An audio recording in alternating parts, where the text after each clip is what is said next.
4월 넷째 주입니다. 4월 넷째 주 구역공과 불의를 떠나는 믿음이라는 제목으로 함께 말씀을 나누도록 하겠습니다.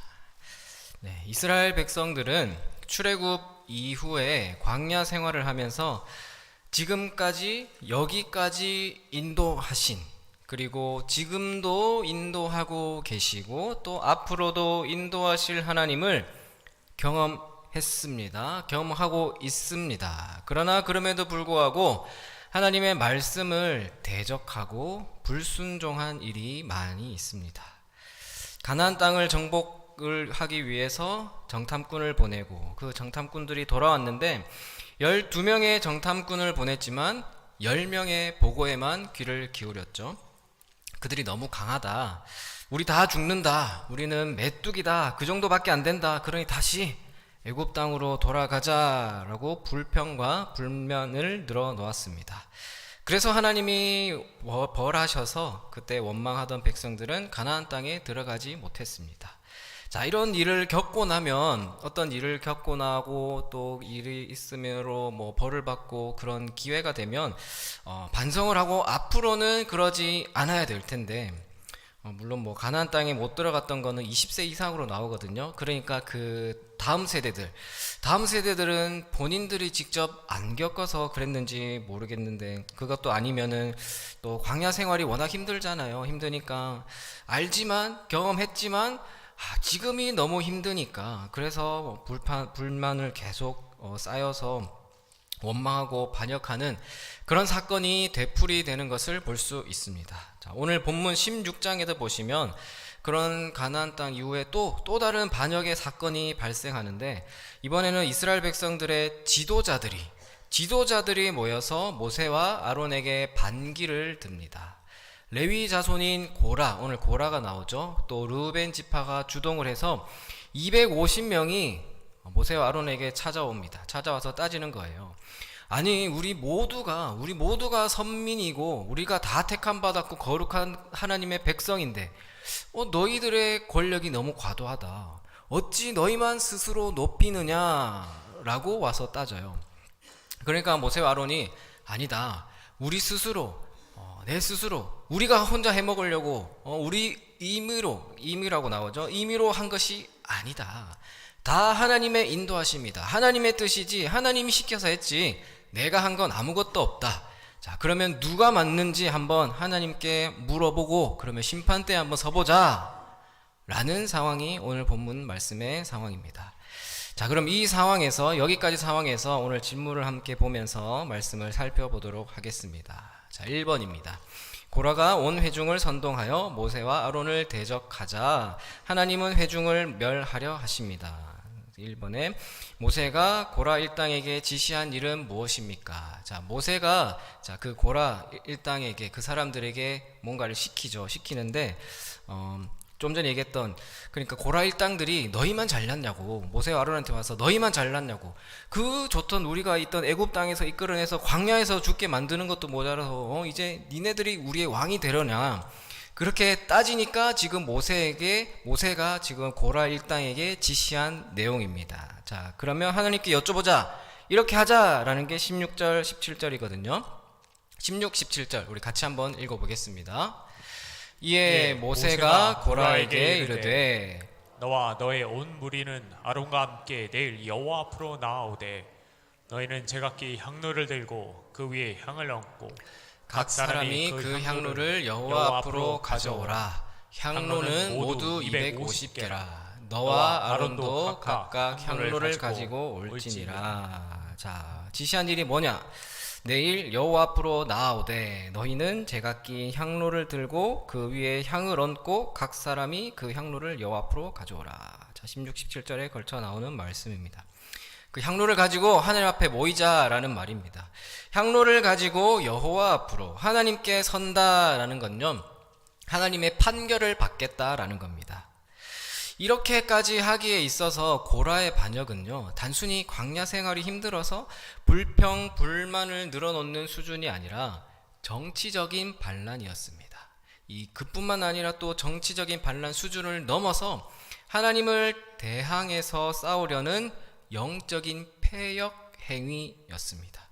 그래서 모세는 반란의 무리에게 하나님께서 누구를 세우셨는지, 하나님이 세우신 사람이 누구인지를, 누구에게 영적인 권위를 주셨는지 지금 하나님 앞에서 판결을 받고 입증하려고 했던 것입니다.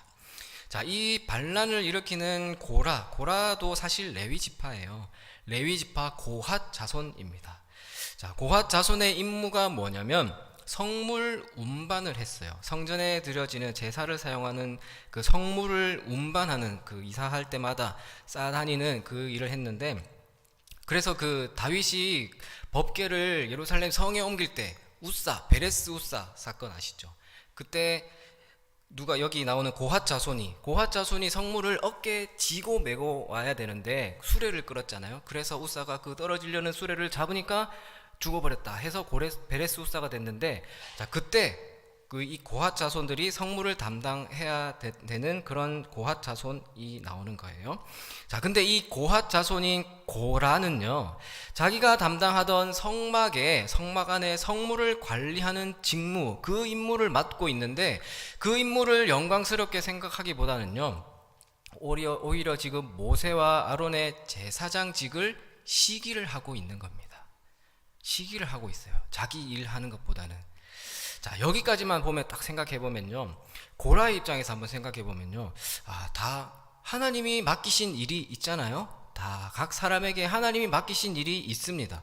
하나님이 각자 은사에 맞게 맡겨주신 사역의 자리, 봉사의 자리, 가정, 직장들이 있죠.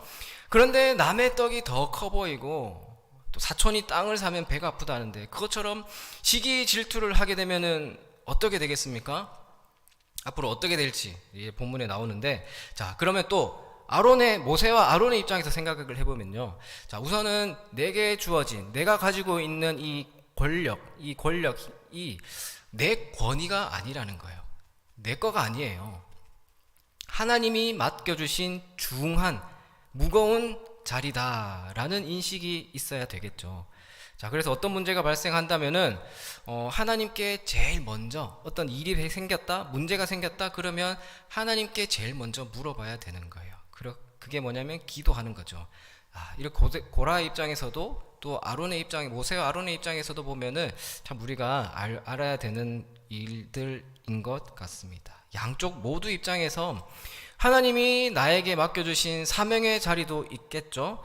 또 관계 문제, 여기서 이 사람들이 반란을 일으키는 그런 문제뿐만 아니라 어떤 문제가 생기든지 간에 먼저는 하나님께 알아야 되는구나 라는 것을 우리가 깨달았으면 좋겠습니다. 자, 그러면 이어서 2번입니다. 고라와 온 회중이 모세와 아론을 대적하려 할 때 하나님은 어떻게 개입하십니까? 자, 어떻게 개입하시는지 19절에서 21절까지의 말씀입니다. 우리 함께 읽어보겠습니다. 고라가 온 회중을 회막문에 모아놓고 그 두 사람을 대적하려 하매 여호와의 영광이 온 회중에게 나타나시니라. 여호와께서 모세와 아론에게 말씀하여 이르시되 너희는 이 회중에게서 떠나라. 내가 순식간에 그들을 멸하려 하노라. 자, 하나님이 개입을 하시는 거예요. 하나님이 말씀하시는 거예요.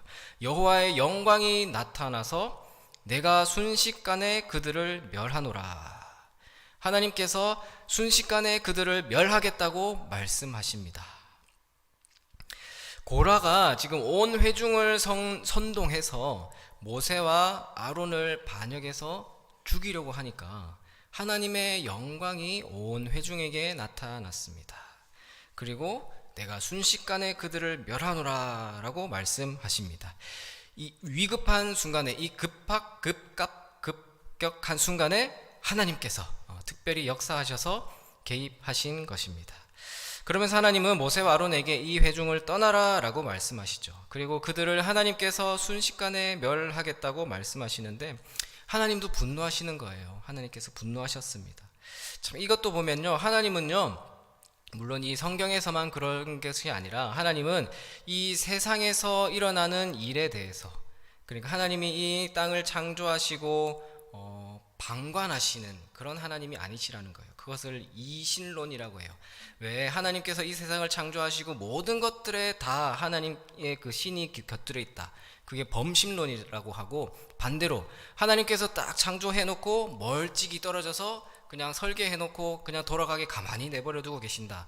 그것도 이신론이 아니라 결정적인 순간에는 나타나셔서 해결해 주신다라는 것을 알 수 있는 대목입니다.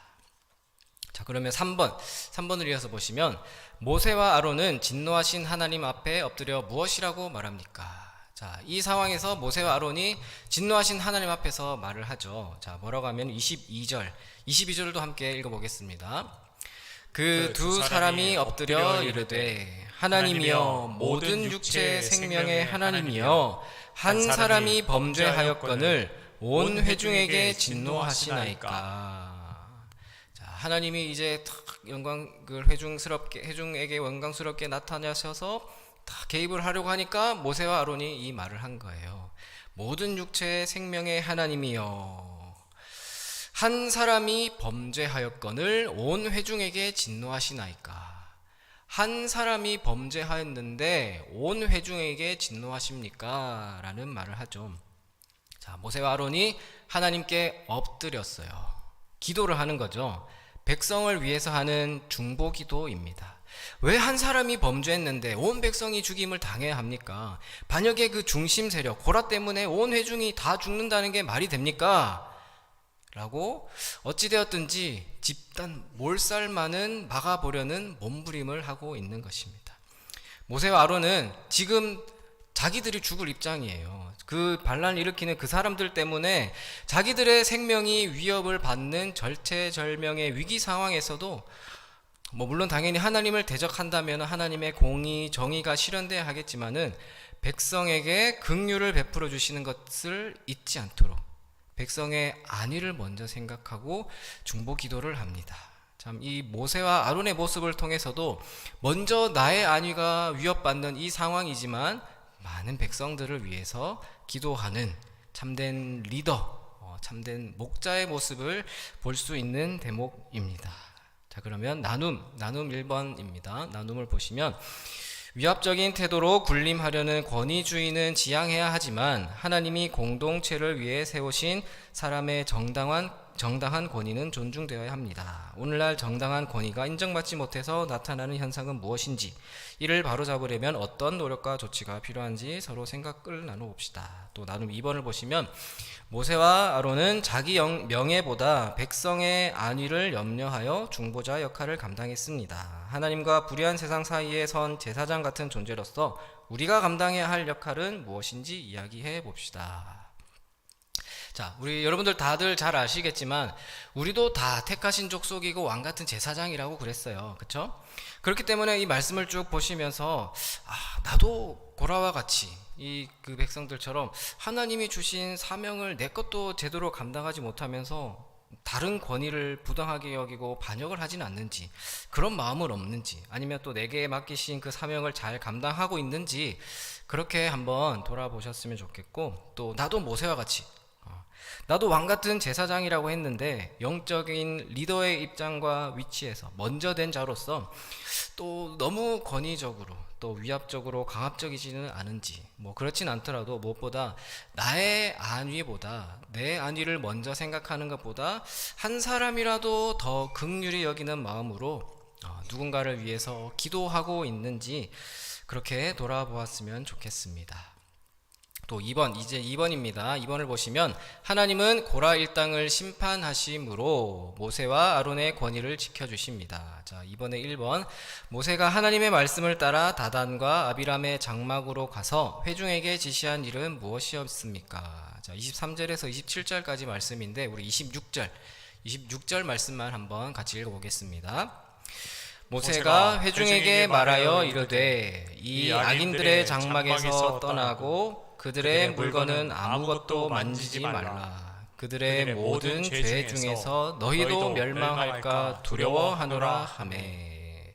자, 모세가 하나님의 말씀을 따라서 뭐라고 회중들에게 지시를 했냐면, 이 악인들의 장막에서 떠나고 그들의 물건들은 아무것도 만지지 말라라고 했습니다. 자, 여기를 떠나서 그들의 물건들을 만지지 말고 나가라라는 거죠. 모세가 이 회중들에게, 백성들에게 이 악인들, 지금 고라와 다단과 이 아비람의 장막을 떠나라고 말합니다.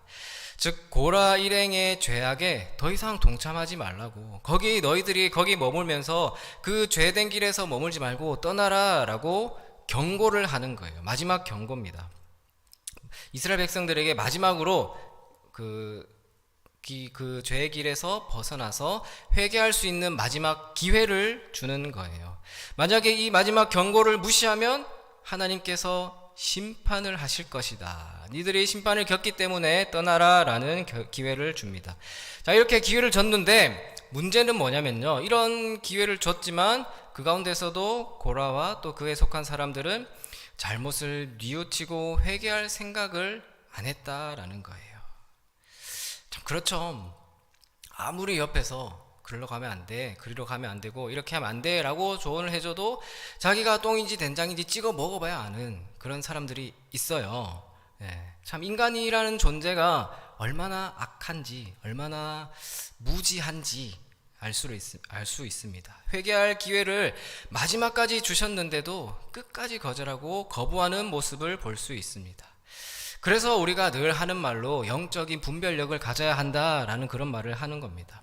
선과 악을 구분할 수 있어야 이 악한 무리 가운데서 우리가 휩쓸리지 않고 선동되지 않고 그렇게 나아갈 수 있는 것이죠. 그래서 성도는요, 그리스도인은요, 우리는요, 하나님의 사람들과 참 바른 분별력이 있는 하나님의 사람들과 어울려야 되고 무엇보다는 하나님께 늘 붙어 있어야 되는 것입니다. 자, 그래서 회개할 기회를 놓치고 어떤 결과를 맞이하게 되는지, 자, 다음 2번입니다. 어떤 결과를 맞이하게 되는지 2번 보시겠습니다. 끝까지 고라편에 선 자들은 어떤 최후를 맞이합니까? 우리 32절부터 35절까지만, 32절부터 한번 같이 읽어보겠습니다. 땅이 그 입을 열어 그들과 그들의 집과 고라에게 속한 모든 사람과 그들의 재물을 삼킴에 그들과 그의 모든 재물이 산채로 수월에 빠지며 땅이 그 위에 덮이니 그들이 회중 가운데서 망하니라. 그 주위에 있는 계속 읽겠습니다. 그 주위에 있는 온 이스라엘이 그들의 부르짖음을 듣고 도망하며 이르되 땅이 우리도 삼킬까 두렵다 하였고 여호와께로부터 불이 나와서 분향하는 250명을 불살랐더라 라고 합니다. 자, 땅이 그 입을 열어. 자, 어떤 최후를 맞이하게 됐냐면, 어떤 일이 있었냐면은 땅이 그 입을 열어서 그들과 그들의 집과 고라에게 속한 모든 사람들과 그들의 재물을 삼켰고 여호와께로부터 불이 나와서 분향하는 250명을 불살랐더라 라고 합니다.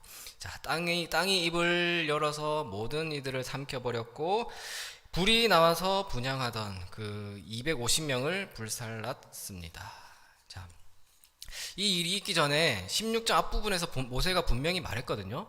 여러분들, 내가 지금 여러분들 위에 있다고, 여러분들 위에서 권위를 가지고 여러분들을 부리고 있다고 오해하지 마십시오.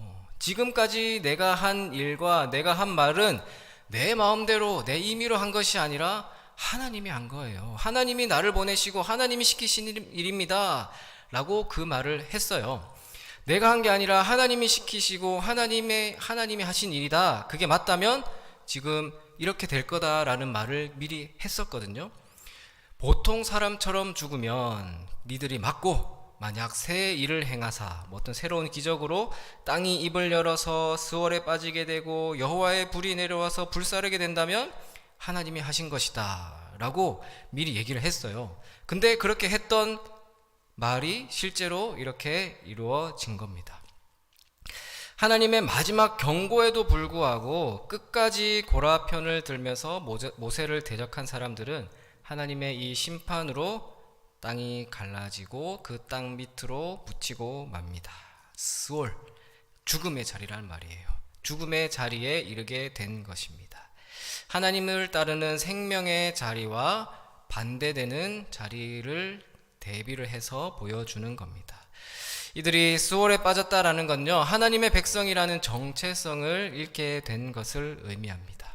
고라와 함께 자기 멋대로 반역하고 자기들 마음대로 행하려고 했던 250명이 다 몰살을 당했습니다.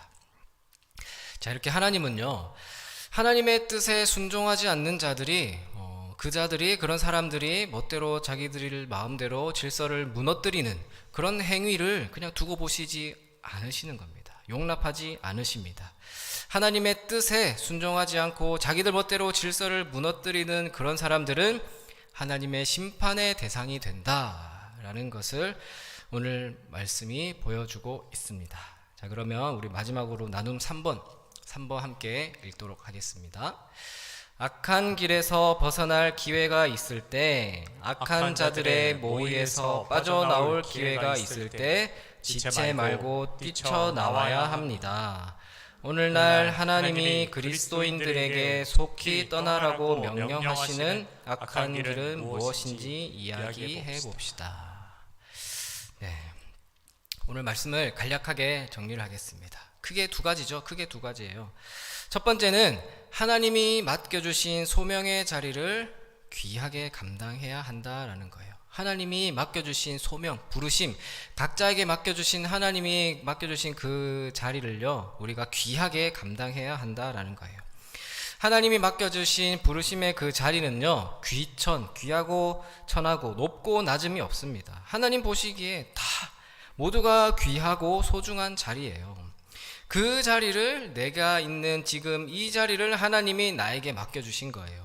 그래서 내게 주어진 그 자리에서 감사함으로 성실히 그 일을 잘 감당하시고, 또 하나님의 주권을 인정하시고 하나님의 주인 되심을 고백하는 믿음의 백성들이 다 되시기를 바랍니다.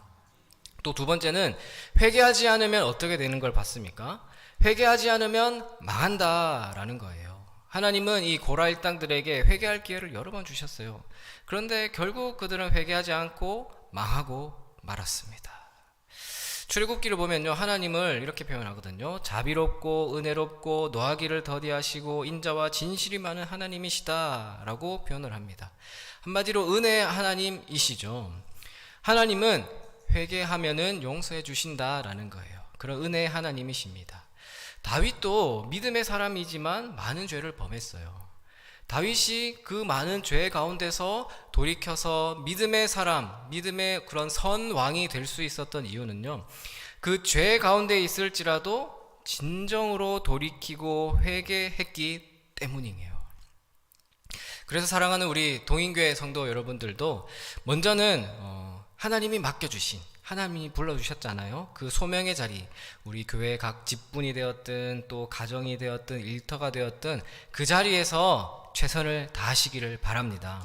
그리고 죄의 길에서 돌이켜서 회개함으로 하나님 앞에서 하나님이 후히 주시고 또 꾸짖지 않으시는 그 하나님의 은혜를 구하며 복된 하나님의 백성들이 다 되시기를 주님의 이름으로 축원드립니다.